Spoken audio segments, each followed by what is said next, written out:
وكفى وسلام على عباده الذين اصطفى أشهد أن لا إله إلا الله وحده لا شريك له وأشهد أن محمدا عبده ورسوله أما بعد فإن خير الكلام كلام الله وخير الهدي هدي محمد صلى الله عليه وسلم وشر الأمور محدثاتها وكل محدثة بدعة وكل بدعة ضلالة وكل ضلالة في النار. اللهم صل على محمد وعلى آل محمد وبارك وسلم وصل عليه. أما بعد فأعوذ بالله من الشيطان الرجيم من همزه ونفخه ونفثه. يا أيها الرسل كلوا من الطيبات واعملوا صالحا. وقال ربنا عز وجل في مقام آخر يا أيها الذين آمنوا كلوا من طيبات ما رزقناكم. ہر قسم کی حمد و ثنا اللہ احکم الحاکمین کی ذات کے لیے، انگنت لا تعداد بے شمار درود و سلام امام الانبیاء، خطیب الانبیاء، حبیب کبریا، فخر الانبیاء، تاجدار الانبیاء جناب محمد الرسول اللہ صلی اللہ علیہ وآلہ وسلم کی ذات گرامی پہ. دوستو، عزیز ساتھیوں، قابل لائق ستگری میرے بزرگوں، امت کے زندہ و پائندہ دل غیور نوجوان ساتھیوں، پردے کے اندر بیٹھ کے سننے والی اسلامی روحانی ماؤ بہنوں، السلام علیکم ورحمۃ اللہ وبرکاتہ. سامعین محترم، آج کی اس مختصر سی ملاقات کے اندر، مختصر سے وقت کے اندر آپ احباب کے سامنے ایسے مسئلے کے متعلق بات کرنا چاہتا ہوں اور ایسے حکم کے متعلق بات کرنا چاہتا ہوں کہ اللہ احکم الحاکمین نے اس مسئلے کے حوالے سے انبیاء کو اور ساری دنیا کو ایک ہی حکم دیا ہے، ایک ہی طرح کی آیات کے ساتھ ان کو مخاطب کیا ہے، اور وہ ہے رزق حلال کا مسئلہ، طیب رزق کا مسئلہ، حلال روزی کا مسئلہ اور رزق حرام سے بچاؤ کا مسئلہ. اللہ رب العزت نے رسولوں کو مخاطب کر کے کہا، وہ رسول جو عقل و دانش کے امام ہیں، ساری دنیا سے اعلیٰ و بالا ہیں، ساری دنیا سے بہتر ہیں، نبی بھی نہیں بلکہ رسول، سب سے اعلیٰ درجہ، سب سے عرفہ اور بہترین بلند درجے کے لوگ جو رسالت کے مرتبے پہ فائز ہوئے، اللہ رب العزت نے ان کو مخاطب کر کے کہا، یا ایھا الرسل، اے رسولو، کلو من الطیبات، پاکیزہ رزق کھاؤ، حلال رزق کھاؤ، واعملوا صالحا، اور نیک اعمال کرو. اور دوسرے مقام پہ اللہ رب العزت نے عام مسلمانوں کو بھی یہ حکم دیا، یا ایھا الذین آمنوا کلوا من طیبات، اے ایمان والو رزق حلال سے کھاؤ، پاکیزہ رزق کے کھاؤ، من طیبات ما رزقناکم، جو ہم نے تم کو عطا کیا ہے، جو ہم نے تمہارے لیے پیدا کیا ہے. سامعین محترم، انبیاء اور رسل اور اسی طرح عام لوگوں کو رزق حلال کا حکم دیا ہے. اس کا معنی یہ ہے کہ رزق حلال انبیاء کے لیے بھی ضروری ہے، اولیاء کے لیے بھی ضروری ہے، نیک لوگوں کے لیے بھی ضروری ہے. رزق حلال عام مسلمانوں کے لیے بھی ضروری ہے. اتنا ضروری ہے، اتنا ضروری ہے کہ اگر اس کا خیال نہ کیا جائے، رزق کی تلاش کے اندر حلال اور حرام کی تمیز نہ کی جائے، اللہ رب العالمین کی طرف سے اس کے لیے دنیا و آخرت کے اندر کیا ناکامیاں ہیں، نامرادیاں ہیں، اور اس کو قیامت کی ہولناکیوں کے اندر کس طرح کے عذابوں سے دوچار کیا جا سکتا ہے، اور قبر کی زندگی کے اندر اس کو کس طرح کی مصیبتوں کا سامنا کرنا پڑ سکتا ہے. آئیے حضرات، اس موضوع اور ٹاپک کے اوپر چند معروضات آپ کے سامنے پیش کرنا چاہتا ہوں. یاد رکھیے اس بات کو کہ جو رزق حرام کے اندر لتھڑا ہوا ہے، امام سفیان ثوری رحمۃ اللہ علیہ فرماتے ہیں کہ وہ آدمی جو عمل صالح تو کرتا ہے، نمازیں بھی پڑھتا ہے، روزے بھی رکھتا ہے، ذکر و اذکار بھی کرتا ہے، تلاوت بھی کرتا ہے، لیکن اس کا رزق حرام کا ہے، حلال کا نہیں ہے. وہ پرواہ نہیں کرتا حلال کی، وہ جستجو نہیں کرتا حلال کی، وہ دو نہیں کرتا رزق حلال، بلکہ جہاں سے آیا لے لیا، جہاں سے ملا اس کو حاصل کر لیا۔ بس آنا چاہیے، میرے بینک بیلنس کے اندر اضافہ ہونا چاہیے، میرے گھر کے اندر روٹی پکنی چاہیے، رزق حلال ہو یا حرام ہو پرواہ نہیں کرتا۔ تو امام سفیان ثوری رحمۃ اللہ علیہ فرماتے ہیں وہ ایسا شخص ہے، اس کی مثال تو اس آدمی کی طرح ہے کہ جو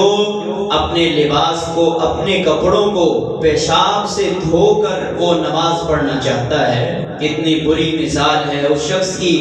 کہ جو رزق تو حرام کا کھاتا ہے، اس کے پیٹ کے اندر جو لقمے جا رہے ہیں وہ تو حرام کے ہیں، لیکن نمازیں پڑھتا جا رہا ہے، روزے رکھتا جا رہا ہے، حج کرتا جا رہا ہے، نیک عمل کرتا جا رہا ہے،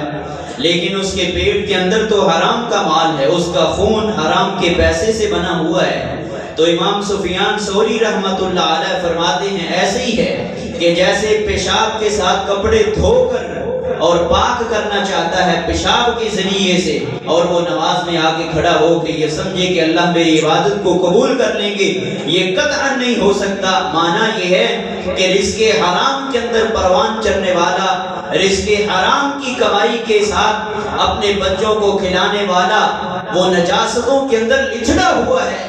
اور نجاست اس کے پیٹ کے اندر، اس کے خون کے اندر، اس کی آنتڑیوں کے اندر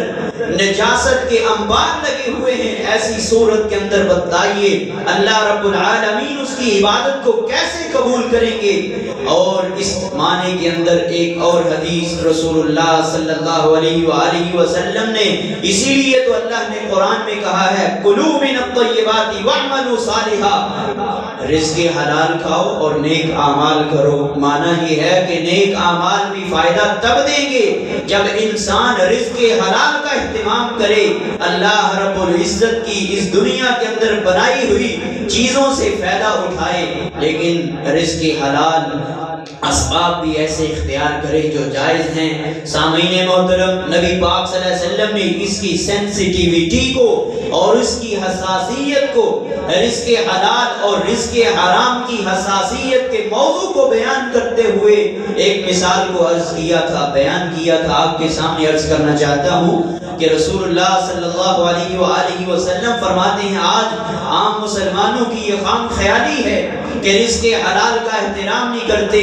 رزق حلال کے ذریعے سے روزی حاصل نہیں کرتے، رزق حرام اور حلال یہ فرق ہی مٹ چکا ہے،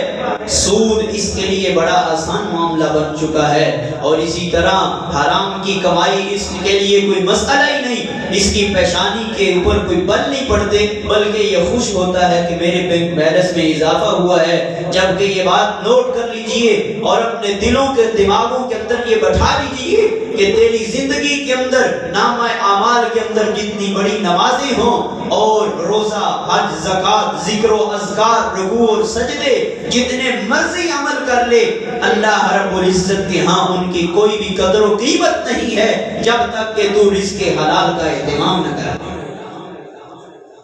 رزق حلال کتنا ضروری ہے، کتنا اہم ہے، اللہ رب العزت کی نظروں کے اندر رزق حلال کی کتنی اہمیت ہے۔ رسول اللہ صلی اللہ علیہ وآلہ وسلم کے پاس ایک آدمی آیا مانگنے کے لیے، نبی پاک صلی اللہ علیہ وآلہ وسلم نے پوچھا تیرے پاس کچھ بھی نہیں ہے؟ کہا کچھ بھی نہیں ہے۔ کہا سوچو گھر کے اندر کوئی چیز پڑی ہو؟ کہا ہاں، ایک کمبل پڑا ہوا ہے، ایک بستر پڑا ہوا ہے جو میں اور بیوی اپنے اوپر ڈالتے ہیں، سردیوں کا انتظام کرتے ہیں۔ نبی پاک صلی اللہ علیہ وسلم نے فرمایا کہ وہ میرے پاس لے کے آؤ۔ آپ نے اس کی نیلامی کی اور اس بستر کے بکنے کے بعد جو رقم موصول ہوئی، نبی پاک صلی اللہ علیہ وسلم نے اس رقم سے کچھ پیسوں کا اس کو کلہاڑا خرید کے دیا اور کچھ رقم اس کو دی کہ جاؤ اپنی بیوی کو کھلا دو۔ اور نبی پاک صلی اللہ علیہ وسلم نے اس مانگنے والے کو یہ تعلیم دی اور اس کی یہ تربیت اور ٹریننگ کی کہ اے اللہ کے بندے، یہ کلہاڑا پکڑ کے جنگل میں جا اور وہاں سے لکڑیاں اتار کے ان کو بازار کے اندر فروخت کر کے تو اللہ احکم الحاکمین کی اس بنائی ہوئی دنیا کے اندر اپنے ہاتھ کی کمائی سے رزق حلال حلال سے کما کے اپنی بیوی کے منہ کے اندر جب نوالے ڈالے گا تو ایک ایک نوالے کے صدقے اللہ رب العالمین تیرے نامہ اعمال کے اندر نیکیوں کو لکھ دے گا۔ اور یہ جو اللہ رب نیک کمائی، نیک رزق حلال سے کمایا ہوا یہ مال جب بیوی کے منہ اور بچوں کے منہ کا نوالا بنے گا، اللہ رب العالمین اس کو تیرے نامہ اعمال کے اندر صدقہ لکھ دیتے ہیں۔ اور صدقہ جب لکھ دیتے ہیں تو کل قیامت کا دن ہوگا، کل قیامت کے دن جب لوگ سائے کی تلاش میں تڑپ رہے ہوں گے، بلک رہے ہوں گے، اور یہی رزق حلال سے کمایا ہوا یہ نوالا جو بیوی اور بچوں کے منہ میں چلا گیا ہے اور یہ صدقہ بن گیا ہے، یہی صدقہ کل قیامت کے دن قیامت کی گرمی سے تجھ کو بچانے کے لیے تیرے لیے سائبان کی حیثیت اختیار کرے گا۔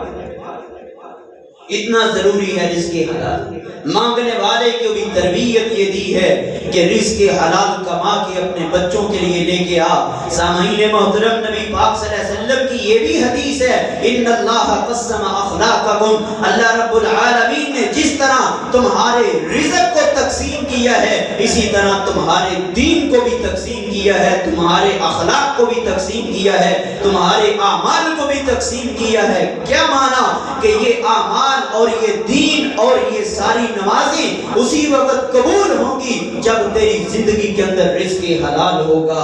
حلال کی کمائی ہوگی۔ سامعین محترم، نبی صلی اللہ علیہ وآلہ وسلم نے رزق حلال کی اہمیت کو بیان کرتے ہوئے ایک دن تو ایسی حدیث بیان کی کہ صحابہ کرام رضوان اللہ علیہ مجمعین تڑپ جاتے ہیں۔ صحابہ کرام رضوان اللہ علیہ مجمعین فرماتے ہیں کہ نبی پاک صلی اللہ علیہ وسلم نے رزق حلال کی اہمیت کو اس انداز سے بیان کیا کہ ایک آدمی لمبا سفر کرتا ہے، سفر کی صعوبتوں کو برداشت کرتا ہے، سمندر کی لہروں سے لڑ کے مدینہ طیبہ اور مکہ مکرمہ کے اندر حج کے ارکان کی ادائیگی کے لیے چلا جاتا ہے، اتنا لمبا سفر کر کے پہنچا ہے اور وہاں پہ جا کے مقام ابراہیم کے اوپر رکعات بھی پڑھتا ہے، عرفات کے میدان کے اندر ہاتھ پھیلا کے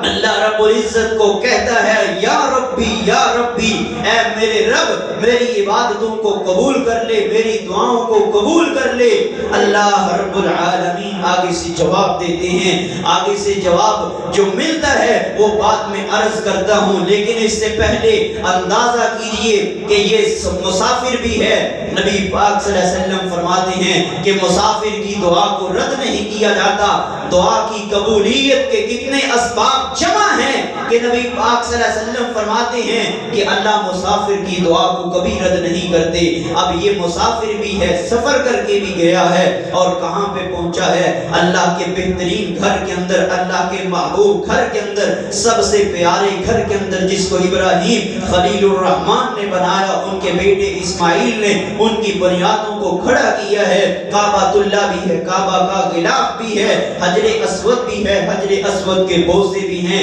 صفا مروہ کی ساج بھی ہے، زمزم کا پانی بھی ہے، اتنی پاکیزہ اور طیب چیزوں کو وہاں پہ جا کے کھایا ہے اور میدان عرفات کے اندر پہنچا ہے، اس کے بال بکھرے ہوئے ہیں۔ نبی پاک صلی اللہ علیہ وسلم فرماتے ہیں حالت پراگندہ ہے، اور یہ حالت پراگندہ اور یہ بال بکھرے ہوئے اور ایک لباس کے اندر عاجزی کے اتنے اسباب جمع ہیں کہ نبی پاک صلی اللہ علیہ وسلم بھی جب اللہ سے دعا کرنے کے لیے بارش کی جاتے تو اپنے بالوں کو بکھرتا ہوا دیکھ کرتے اور اپنے جسم کے اوپر جو لباس پہنتے وہ بڑا عاجزانہ فقیرانہ ہوتا، پھٹا پرانا لباس پہن کے۔ کیوں؟ اللہ دعا کو قبول کرے گا۔ اور یہ جو حاجی ہے حج کرنے کے لیے گیا ہے میدان عرفات کے اندر، اس کے بالوں کے اندر گرد و غبار ہے اور اس کا جو لباس ہے وہ عاجزانہ اور فقیرانہ ہے، تو اللہ رب العالمین دعا کی قبولیت کا یہ دوسرا سبب بھی جمع ہے۔ اور تیسرا سبب وہ ہے کہ نبی پاک صلی اللہ علیہ وسلم فرماتے ہیں جب کوئی مسلمان اپنے ہاتھوں کو پھیلا دیتا ہے، اپنے رب کے سامنے کر دیتا ہے، تو اللہ احکم الحاکمین کہتے ہیں مجھے شرم آتی ہے کہ میں اپنے بندے کے اٹھتے ہوئے ہاتھوں کو واپس لوٹا دوں۔ اب یہ ہاتھ اٹھا کے بھی کھڑا ہے، دعا کی قبولیت کا یہ سبب بھی جمع ہے۔ اور اسی طرح نبی پاک صلی اللہ علیہ وسلم فرماتے ہیں میدان کی عرفات کے اندر اللہ جھانکتا ہے اور خوش ہوتا ہے اپنے فرشتوں کے اندر۔ عرفات کے میدان میدان کے اندر جانے والوں کے لیے فخر کرتا ہے، دیکھو میرے فرشتوں، میرے بندے عاجزی کے ساتھ اور گریہ زاری کے ساتھ فقیرانہ لباس کے اندر میری عبادت کر رہے ہیں، تم تو کہتے تھے یہ قتل کریں گے، آؤ دیکھو میرے بندوں کو میدان عرفات کے اندر اللہ رب العالمین عرفات والوں کے اوپر ہنستے ہیں، مسکراتے ہیں اور مسکرا کے اپنے فرشتوں کو کہتے ہیں جاؤ آج کے دن میدان عرفات کے اندر آنے والے سارے لوگوں کو میں نے جہنم کی آگ سے آزاد کر دیا ہے۔ یہاں پہ میدان عرفات جہاں پہ جہنم کی آزادی کا پروانہ ملتا ہے، یہ حاجی وہاں پہ کھڑے ہو کے مسافر بھی ہے، پراکندہ لباس بھی ہے، بال بھی پراکندہ ہے، گرد و غبار سے اٹا ہوا ہے اور اس کا لباس بھی فقیرانہ ہے۔ میدان عرفات کے اندر جہنم کی آزادی کا پروانہ بھی ملنا ہے۔ اور اسی طرح نبی صلی اللہ علیہ وآلہ وسلم نے فرمایا جب یہ ہاتھ اٹھا کے اللہ کے سامنے دعا کرتا ہے، فرشتے کہتے ہیں مطعمک حرام ملبسک حرام وغذیت بالحرام، اللہ کی طرف سے جواب آتا ہے کہ تیرا کھانا بھی حرام کا، تیرا پینا بھی حرام کا، اور تیرا یہ گوشت بنا ہوا ہے اس کے خون کے اندر دوڑتا ہوا خون بھی حرام کی کمائی کا ہے۔ وَأَنَّا يُسْتَجَابُ لَكُمْ، مجھے بتا کہ جب سب کچھ حرام کا ہے تو مجھے بتا میں تیری عبادت کو قبول کیسے کروں۔ دعا کی قبولیت کے کتنے اسباب جمع ہیں، مسافر بھی ہے، حاجی بھی ہے، اور اسی طرح اپنے ہاتھ ان کو اٹھا بھی رہا ہے، یا رب بھی کہہ رہا ہے، اللہ کو اپنا رب بھی مان رہا ہے، میدان عرفات کے اندر موجود ہے۔ ساری دنیا کو اللہ رب العالمین دیکھ کے مسکرا بھی رہے ہیں، لیکن یہ ایک بندہ جس نے دنیا کے اندر حلال کے رزق کی پرواہ نہیں کی، بلکہ جو بھی آیا اس کو اپنے منہ میں ڈال لیا، نہیں پتا کیا حلال کا ہے حرام کا ہے۔ بیٹا مہینے بعد سیلری لے کے آتا ہے، نہیں پتا بیٹا کہاں پہ جاتا ہے، کیا کرتا ہے، جوئے کا پیسہ ہے، حرام کا ہے، سود کا ہے اور دھوکے اور فریب کا ہے، نہیں احترام کیا، نہیں جانچ پڑتال کی، نہیں تبادلہ کی، نہیں خیال کیا، نہیں غور و فکر کیا کہ میری کمائی اور یہ بچوں کے منہ کے اندر جانے والے یہ نوالے یہ حرام کے ہیں یا حلال کے ہیں۔ نتیجہ کیا نکلتا ہے کہ اللہ اس بندے کی دعاؤں کو قبول کرنے سے انکار کر رہا ہے، اس کے رکوع اور سجدے کو قبول کرنے سے انکار کر رہا ہے، اس کا یہ سارا کیا ہوا حج اور یہ حج کی صعوبتیں اور یہ سمندروں کی لہروں سے لڑ کر مکہ المکرمہ کے اندر جانے والا یہ حاجی اور نمازی، اللہ کہتے ہیں مجھے تیری پرواہ ہی نہیں ہے کیونکہ تو نے رزق حلال کی پرواہ نہیں کی۔ رزق حلال کی اتنی اہمیت ہے، لیکن آج ہم نے اس معاملے کو ترک کر دیا ہے، ہم نے اس معاملے کو دیکھا نہیں ہے۔ امام بخاری رحمت اللہ علیہ کے والد اسماعیل بہت بڑے تاجر تھے، بہت بڑے کاروباری تھے، اللہ رب العزت نے ایک بہت بڑا مال دیا تھا۔ جب وہ فوت ہونے لگے تو لوگوں کو جمع کر کے یہ کہتے ہیں اور یہ بات ارشاد فرماتے ہیں کہ یاد رکھو میں نے زندگی کے اندر جتنی بھی تجارت کی ہے آج ڈھیر لگے ہوئے ہیں مال کے۔ امام بخاری رحمہ اللہ کے والد فرماتے ہیں کہ میری ساری کمائی کے اندر ایک درہم حرام تو دور کی بات ہے، ایک شبے کا بھی ایک درہم نہیں ہے جس کے متعلق مجھے یہ شک ہو پتہ نہیں حلال کا ہے یا حرام کا ہے۔ حرام تو دور کی بات ہے، شبے کا بھی ایک درہم میرے مال میں موجود نہیں ہے۔ ساری زندگی اسی لگن میں گزار دی کہ میرے پیٹ کے اندر، میرے بچوں کے پیٹ کے اندر، میری بیوی کے پیٹ کے اندر حرام کا ایک لقمہ بھی نہ جائے۔ اور اللہ نے پھر برکت کیسے ڈالی کمائی کے اندر، اور اس رزق حلال کا احترام کرنے کی برکت کیسے ڈالی، اور اللہ نے انعام کیا دیا کہ اللہ نے بیٹے کو ایسا امام اور ایسا لیڈر اور ایسا سمجھدار اور حدیث کا اتنا بڑا عالم دین بنایا کہ جو امیر المومنین فی الحدیث کے درجے پہ فائز ہوا، اور ایسی کتاب لکھ ڈالی صحیح البخاری کی شکل کے اندر، امت کو ایسا تحفہ عطا کیا کہ قیامت کی دیواروں تک آنے کے لیے، قیامت کی دیواروں تک کہ کوئی بھی دنیا کے اندر اس وقت تک عالم نہیں بن سکتا، مفتی نہیں بن سکتا جب تک کہ وہ امام بخاری کی صحیح البخاری کا مطالعہ نہیں کر لیتا۔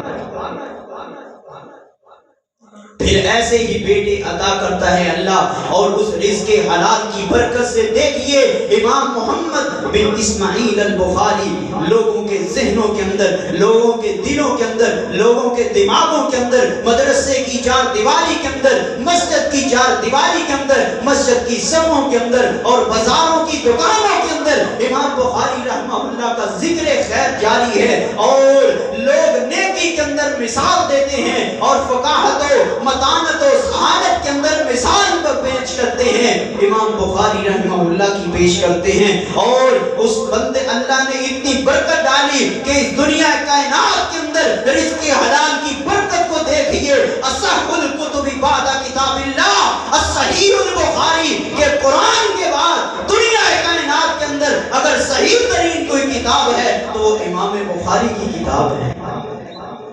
اپنوں نے بھی اتفاق کیا، بیگانوں نے بھی اتفاق کیا، عرب و عجم نے بھی یہ تسلیم کیا کہ اللہ کے قرآن کے بعد اس دنیا کے اندر صحیح ترین اگر کوئی کتاب ہے تو وہ امام بخاری کی صحیح البخاری ہے۔ تو یہ کس کی برکتیں ہیں؟ یہ رزق حلال کی برکتیں ہیں کہ اسماعیل نے اپنی ساری زندگی کے اندر ایک شبہ کا درہم بھی نہیں لیا۔ سامعین محترم، ہم پرواہ نہیں کرتے، ہم دنیا کے اس جھمیلوں کے اندر اور یہ مال و دنیا اور مادیت کے دور کے اندر بڑی لاپرواہی کے ساتھ اپنے مال کو حاصل کر رہے ہیں۔ کبھی پرواہ نہیں کی، کبھی نہیں، رات کو بستر پہ لیٹنے سے پہلے محاسبہ نہیں کیا کہ میں نے آج 2000 کمایا ہے، میں نے آج 1 لاکھ کمایا ہے، اس کے اندر 1 روپیہ حرام کا تو نہیں ہے، شیبے کا تو نہیں ہے۔ سامعین محترم، رزق حلال کی برکتیں، امام جوینی رحمت اللہ علیہ امام الحرمین بنے، ان کے والد تنگ دستے ساری زندگی پڑھتے پڑھاتے رہے، 30-40 سال کی عمر کے اندر خیال آیا کہ شادی کی جائے۔ جب شادی کرنے لگے تو کہتے ہیں کہ مال حلال کا ہونا چاہیے۔ انہوں نے رزق حلال کے لیے پہلے تو پڑھتے پڑھاتے رہے، لیکن رزق حلال کے لیے کتابت کا مشغلہ، کتابت کا کسب اختیار کیا اور کتابیں لکھنا شروع کر دی۔ اتنا پاکیزہ رزق کتابیں لکھتے ہیں، اس کے بدلے میں جو روزی آتی ہے اس کو جمع کرتے رہے۔ حق مہر مکمل ہو گیا، ولیمے کا انتظام ہو گیا، شادی ہو گئی، اور اپنی بیوی کو کہتے ہیں کہ میں نے یہ حلال کی کمائی کے ذریعے سے تجھے اپنایا ہے، تجھ کو اپنے گھر میں حاصل کیا ہے۔ اللہ نے ایک بیٹا عطا کیا، اور اپنی بیگم کو کہتے ہیں، گھر والی کو کہتے ہیں، یاد رکھنا کہ میرے اس بیٹے کے پیٹ کے اندر تیرے ہی دودھ جانا چاہیے، تو ہی اس کو دودھ پلا سکتی ہے، کسی اور کا دودھ اس کے پیٹ کے اندر نہ جائے۔ کیوں؟ پتہ نہیں کہ باہر والی عورت اس کی روزی کے ذرائع اور اس کی روزی کے اسباب کیسے ہیں، اس لیے میرے بیٹے کے پیٹ کے اندر تیرا ہی دودھ جانا چاہیے، اور اس نے اس کا خیال بھی رکھا۔ ایک دن وہ کہتی ہیں، امام جوینی کی والدہ، میں برچی خانے کے اندر کام میں مصروف تھی، پڑوسن گھر میں آئی ہوئی تھی، میں نے اس کو کہا کہ اس کو کھلا، اس کو تھوڑی دیر پہلا، میں اتنی دیر میں کام مکمل کر لوں۔ بچہ رویا، تڑپا، اتنا رویا کہ اس نے اپنے سینے سے لگا کے 2-3 گھونٹ پلا دیے۔ امام جوینی کی والدہ بھاگتی ہوئی آئی اور اپنے بچے کو پیچھے ہٹا لیا اور کہا، میرے شوہر نے وصیت کی ہے کہ اس کے پیٹ کے اندر صرف تیرا ہی دودھ جانا چاہیے، ہم اس کے لیے حلال کا رزق کا بندوبست کر رہے ہیں، مل کر کوشش کر رہے ہیں کہ اس کے پیٹ کے اندر حرام کا ایک لقمہ بھی نہ جائے۔ اور اللہ رب العزت نے پھر امام جوینی کے علم کے اندر اور فہم کے اندر اور عقل و فراست کے اندر اور دانش مندی کے اندر اتنا اضافہ کیا، اتنی برکت نصیب ہوئی کہ دنیا کائنات یہ جانتی ہے کہ امام جوینی کو اللہ نے اتنا بڑا مبلغ، اتنا بڑا داعی اور مناصر بنا دیا کہ جہاں بھی جاتے اللہ اس کو فتح نصیب کرتا، جہاں پہ بھی مناظرہ کرتے اللہ ان کو جتا دیتا، ان کی حجت غالب آ جاتی، لوگوں کی زبانیں خاموش ہو جاتی، جہاں پہ بھی اسلام کی بات کرتے کبھی بھی شکست نہیں ہوئی۔ ہاں، ایک دن ایسا آیا کہ امام جوینی رحمت اللہ علیہ وہ مناظرہ ہار گئے، ان کی حجت مغلوب ہو گئی اور سامنے مد مقابل جیت گیا۔ لوگوں نے پوچھا، امام جوینی بتاؤ کیا معاملہ ہے، آج تم ہار گئے ہو؟ کہا، جہاں تک مجھے پتہ ہے میرے والد نے بتایا ہے کہ یہ وہی 2-3 گھونٹ کا اثر ہے جو مجھے کسی پڑوسن نے پلائے تھے۔ رزق حلال کی برکتیں اور رزق حرام کے نقصانات اتنے ہیں کہ سامعین محترم اولادیں بھی بگڑ جاتی ہیں، اولادوں کی اولادیں بگڑ جاتی ہیں اگر کسب رزق حلال کا اہتمام کیا ہو۔ کعبہ کے رب کی قسم ہے، پھر بیٹے بھی اولاد بھی امام بخاری کی شکل میں ملتی ہے، امام شافعی کی شکل میں ملتی ہے، امام احمد بن حنبل کی شکل میں ملتی ہے۔ اللہ احکم الحاکمین پھر اولاد بھی محمد بن قاسم کی شکل میں پیدا فرماتا ہے، صلاح الدین ایوبی کی شکل میں عطا کرتا ہے۔ سامعین محترم، نبی پاک صلی اللہ علیہ وسلم ایک دن اپنے چھوٹے بیٹے حسن رضی اللہ تعالی عنہ کو دیکھا کہ صدقے کی ایک کھجور اپنے منہ میں ڈال لی اور ابھی آگے نکلی نہیں ہے۔ میرے پیغمبر نے دیکھ لیا حضرت حسن رضی اللہ تعالی عنہ کے منہ کے اندر ابھی چھوٹے ہیں، بچپن میں معصوم ہیں، غالباً 2-3 سال کی عمر ہے۔ حضرت حسن کے منہ کے اندر میرے پیغمبر نے انگلی کو ڈالا اور انگلی کو ڈال کے اس کھجور کو باہر نکال کے پھینک دیا اور یہ اعلان کیا، لا تحلوا لآل محمد، بیٹے یہ صدقہ ہے اور آل محمد کے لیے یہ حرام ہے۔ ہم تو کہتے ہیں کوئی بات نہیں، بچے ہیں سدھر جائیں گے، صحیح ہو جائیں گے، لیکن میرے پیغمبر نے رزق حلال اور حرام کا رزق ایک حالانکہ وہ ڈائریکٹلی حرام نہیں بلکہ انڈائریکٹ حرام تھی، نبی پاک صلی اللہ علیہ وسلم کے لیے حرام تھی، ویسے تو حلال ہی تھی، لیکن نبی پاک صلی اللہ علیہ وسلم نے ایسی چیز بھی اپنے چھوٹے سے معصوم نواسے کے پیٹ کے اندر وہ ایک کھجور بھی نہیں جانے دی، اتنا خیال کیا۔ حضرت سلمان فارسی رضی اللہ تعالیٰ عنہ کہتے ہیں میں نبی پاک صلی اللہ علیہ وسلم کے پاس صدقے کی کھجوریں لے کے آیا، میں نے کہا آپ قبول کیجئے، میرے پیغمبر نے کہا نہیں، یہ میرے لیے حلال ہی نہیں ہے۔ حالانکہ ذاتی طور پہ وہ حلال تھی لیکن انڈائریکٹ وہ حلال نہیں تھی، نبی پاک صلی اللہ علیہ وسلم کے لیے صدقہ جائز نہیں تھا، ہاں اور کوئی قبول کر لیتا تو جائز تھا۔ سامعین محترم، نبی پاک صلی اللہ علیہ وسلم نے ساری زندگی رزق حلال کا اس طرح اہتمام کیا۔ اس لیے آج نبی پاک صلی اللہ علیہ وسلم کی امت اور نبی پاک صلی اللہ علیہ وسلم کے چاہنے والے رزق حلال اور رزق حرام کے اندر پرواہ نہیں کرتے۔ یاد رکھیے اللہ نے جو مقدر میں لکھ دیا ہے وہ مل کے رہے گا، چاہے وہ پہاڑوں کی گہرائیوں کے نیچے ہو، لیکن جو تیرے مقدر کا نہیں ہے وہ تجھے نہیں ملے گا، چاہے تیرے لبوں کے نیچے ہو، تیرے منہ سے بھی اللہ نکلوا کے باہر پھینکوا دے گا جو تیرے مقدر کا نہیں ہے۔ اس لیے اپنے رب پہ توکل کر اور من رضی باللہ ربا، اپنے رب کے اوپر راضی ہو جا جو رزق حرام کا اہتمام کرتا ہے، رزق حلال اہتمام نہیں کرتا۔ اس کا مطلب یہ ہے اس کا اپنے رب کے اوپر توکل مضبوط نہیں ہے، اسی لیے تو وہ حرام کھا رہا ہے، اس لیے تو وہ حرام کی کمائی کو حاصل کر رہا ہے۔ اگر اس کا توکل اپنے رب کے اوپر ہوتا وہ کبھی بھی حرام کے قریب نہ جاتا۔ جس کا توکل کمزور ہو گیا اس کا عقیدہ ربوبیت بھی کمزور ہو گیا، اور جس کا عقیدہ ربوبیت بھی کمزور ہوا رزق حرام کی وجہ سے، کعبہ کے رب کی قسم ہے وہ قبر کی زندگی کے اندر پہلا سوال ہی عقیدہ ربوبیت کے بارے میں ہے، من ربو کا تیرا رب کون ہے؟ اس لیے جو رزق حرام کا اہتمام کرے، رزق حرام ہی کھائے، کعبہ کے رب کی قسم ہے وہ پہلا سوال من ربو کا اس کا جواب نہیں دے سکے۔ یہ محض رٹے رٹائے جواب نہیں ہے، اس جواب کے پیچھے 40 سال کی زندگی کے وہ لمحات ہیں، وہ اعمال ہیں کہ تو نے اپنی زندگی کے اندر حلال کے رزق کا اہتمام کیا کہ نہیں کیا۔ اگر نہیں کیا تو مر ربو کا معذرت کے ساتھ یہ جواب نہیں دے سکے گا۔ کیوں؟ اس لیے کہ تو نے رزق حرام کا جب اہتمام کیا اس کا مطلب یہ تھا کہ تجھے اپنے رب کے اوپر توکل نہیں تھا۔ اگر توکل نہیں تھا تو اس کا مطلب یہ ہے کہ تیرا عقیدہ ربوبیت کمزور ہے۔ سامعین محترم، حرام کی زد کے اندر تیرے اعمال بھی ہیں، حرام کی زد کے اندر تیری دعائیں بھی ہیں، حرام کی زد کے اندر تیری اولاد کا مستقبل بھی ہے، حرام کی زد کے اندر تیرے نامہ اعمال کا مسئلہ بھی ہے، حرام کی زد کے اندر تیرا عقیدہ توحید بھی ہے، حرام کی زد کے اندر تیرا توکل بھی ہے، حرام کی زد کے اندر تیرا حج بھی ہو سکتا ہے، حرام کی زد کے اندر تیری نیکیاں بھی آ سکتی ہیں، حرام کی زد کے اندر تیری قبر کی زندگی مشکل ہو سکتی ہے، حرام کی زد تیرا نام اعمال مشکوک ہو سکتا ہے حرام کی زد کے اندر، تو قیامت کی ہولناکیوں کو برداشت کر کے حرام کی زد کے اندر تیری آخرت کا مستقبل بڑا ڈیپینڈ کرتا ہے، اور تیرے حرام کی زد کے اندر تیری دنیا بھی خراب ہو سکتی ہے، تیری قبر بھی خراب ہو سکتی ہے، تیری حشر بھی خراب ہو سکتی ہے، اور تو جنت سے دور بھی ہو سکتا ہے، جس کا معنی یہ ہے کہ رزق حلال اتنا ضروری ہے، اگر اس کا اہتمام نہ کیا جائے گا تو کعبہ کے رب کی قسم ہے دنیا اور آخرت کی کامیابی کا حصول محض ایک خواب کی شکل اختیار کر جائے گا، اور تو اللہ کے سامنے پیغمبر علیہ السلام کے سامنے نادم اور پشیمان کھڑا ہوگا، تیری آنکھیں جھکی ہوں گی، کیوں؟ اس لیے کہ تیرا یہ وجود رزق حرام سے بنا ہوا ہے۔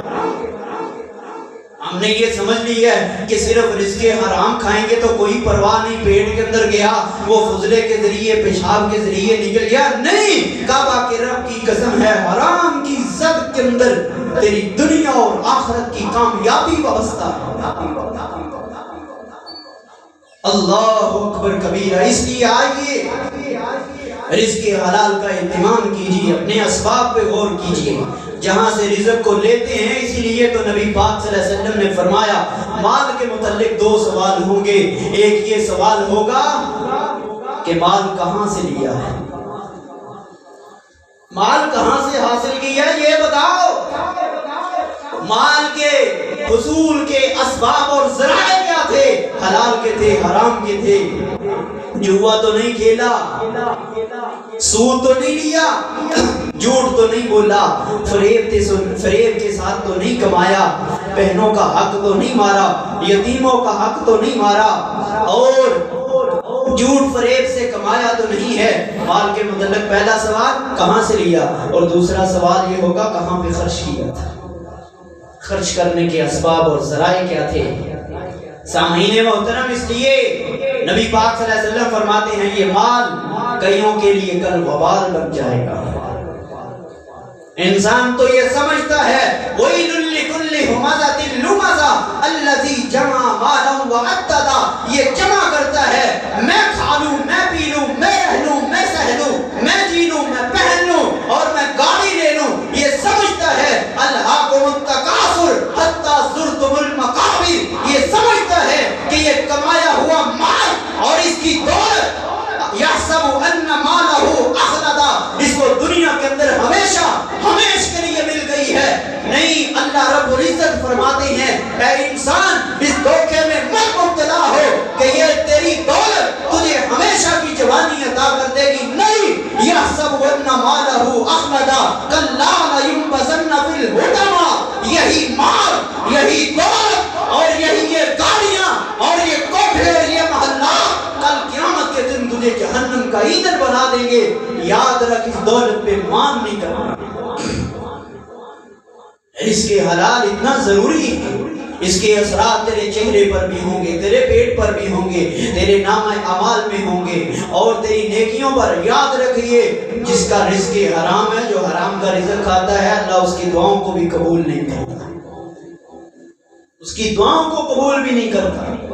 اس لیے جو بھی مستجاب الدعوات مشہور ہیں، سعد بن ابی وقاص ہیں، انس بن نضر ہیں، وہ ایسے کرنی رضی اللہ تعالی عنہ ہیں۔ اس دنیا کے اندر جتنے بھی ولی اللہ مشہور ہوئے ہیں کہ اللہ ان کی دعاؤں کو کبھی رد نہیں کرتا، ان کی ذرا ہسٹری کو دیکھیے، ان کے ذرا مستقبل اور ماضی اور پاسٹ کو دیکھیے۔ اللہ کی قسم اٹھا کے کہتا ہوں انہوں نے اپنی زندگی کے اندر حلال کی کمائی کو بڑی اہمیت دی ہوتی۔ اس لیے اگر آپ بھی چاہتے ہیں کہ اللہ ہماری دعاؤں کو قبول کرے، ہماری ہر بات اور منشا اور خواہش کو پورا کرے، تو رزق حلال کا اہتمام کیجئے۔ اللہ رب العزت ہمیں عمل کی توفیق عطا فرمائے۔ وآخر دعوانا الحمدللہ۔